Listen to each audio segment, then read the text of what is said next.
మనం ఏ బ్రాంచ్ ని సెలెక్ట్ చేసుకోవాలి. బీటెక్ చదువుతున్నారు, ఇప్పుడు చదివేటప్పుడు ఏ బ్రాంచ్ ని సెలెక్ట్ చేసుకోవాలి. ఇనీషియల్ గా మనకి ఏమవుతుంది, మనకి CSC, IT, ECE, triple mechanical, civil ఇలా బ్రాంచ్లు ఉండేవి మాకు మేము చదివిన జనరేషన్. సో బట్ ఇప్పుడు ఏమవుతుంది మనకి, ఇప్పుడు 1 year బ్యాక్ నుంచి ఏమైంది, ఏఎంఎల్ అని, ఏఐడిఎస్ అని ఇలా మనకి కంప్యూటర్ లోనే డిఫరెంట్ స్పెషలైజేషన్ వచ్చేసింది. సో వాటిని ప్రిఫర్ చేయడం మొదలెట్టారు. సో ఈ మధ్యలో ఏమైంది, అంతకుముందు ఏం చేసేవాళ్ళు, ఒకవేళ సీట్ అలాగ రాకపోతే ఏ మెకానికల్ కాదు, సివిల్ కాదు, ఈ ప్రిఫర్ చేసేవాళ్ళు కాదు. ఏం చేసేవాళ్ళు, వాళ్ళు సిఎస్సి ప్రిఫర్ చేసేవాళ్ళు. సిఎస్సి సీట్ రాకపోతే ఏం చేసేవాళ్ళు, స్పాట్ లో కొనేవాళ్ళు. బట్ 1 year బ్యాక్ నుంచి ఏం చేయడం మొదలెట్టారు, ఏఎంఎల్, ఏఐడిఎస్ అవి ప్రిఫర్ చేయడం మొదలెట్టారు. సో ఇప్పుడు ఏమవుతుంది, సో సిఎస్సి తీసుకున్నా, ఏఎంఎల్ తీసుకున్నా, ఏఐడిఎస్ తీసుకున్నా, ఏ బ్రాంచ్ తీసుకున్నా ఫరక్ ఏం పడదు. ఎందుకని ఫరక్ పడదంటా నేను, సో మనకి జాబులు తీసుకునేప్పుడు ఆడేం చేస్తారు, కంపెనీ వాళ్ళు ఏం చేస్తారు, కంపెనీ వాళ్ళు ఇనీషియల్ గా ఏం చేస్తారంటే, సో ఇనీషియల్ గా మనం వెళ్ళినంత మాత్రం, బ్రాంచ్ లో చేరినంత మాత్రం వాళ్ళకి ప్యాకేజ్ రాదు.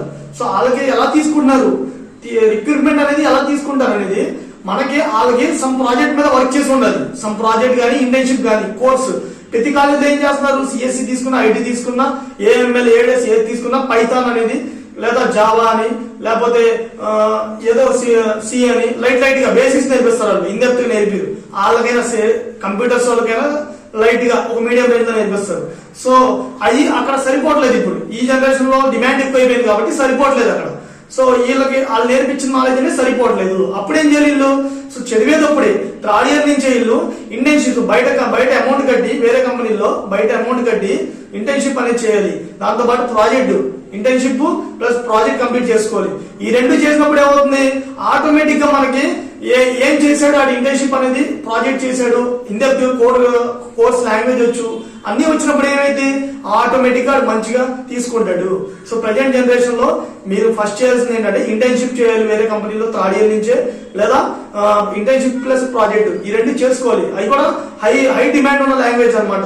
సో ఇది లాంగ్వేజ్ డిమాండ్ ఉండాలి. మీరు 3rd year నుంచే నేర్చుకోవాలి అన్ని స్కిల్స్.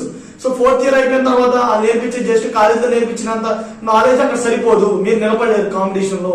సో 3rd year నుంచే బయట అమౌంట్ కట్టుకుని చేసుకోండి ఎవరైనా సరే.